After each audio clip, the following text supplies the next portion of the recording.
asalaamaaleykum wa rahmatullahi wa barakaatu mbokk yi na ngeen def ñu ngi leen nuyu baax di leen ziyaara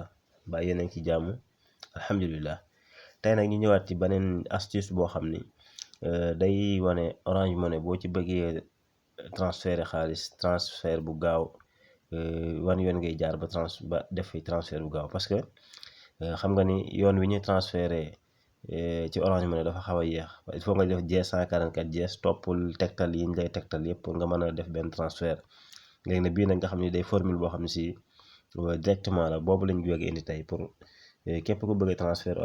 Orange Money rek ci bu gaaw boo seetaan vidéo bi yàlla dina dogal nga mën ko ci bu gaaw a gaaw ba lépp lu bëgg a transférer rek dina la yomb quoi. léegi pour loolu yomb na da ngay def dièse 144 dièse nga def 211 étoile nga def numéro 77 911 11 59 50 parce que sama numéro du kii nga def étoile def montant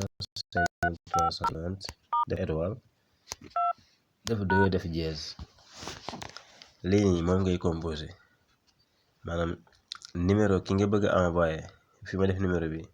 ki nga bëgg a envoyé xaalis numéro moom ngay def fii. léegi def montant bi def étoile def dièse bu ko defee nga bës touche appel lañ xool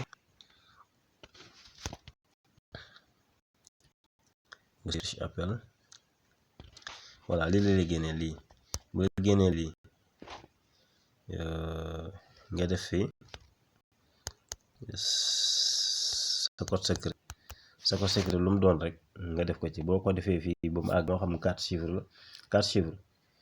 lay doon boo ko defee soo ko composé fii après nga bës envoi bi ngay bës envoi bi. léegi su ma envoyé xam nga code secret incorrect la may bindal parce que defuma ci sama code secret. léegi fii ci envoi bi nii fi ngay bës boo bësee envoi bi rek voilà léegi mu ngi nii su fekkoon code secret normal xaalis Orange Money day dem ci numéro bële kon loolu la wax lu ma ne woon vidéo tey bi asalaamaaleykum wa rahmatullah.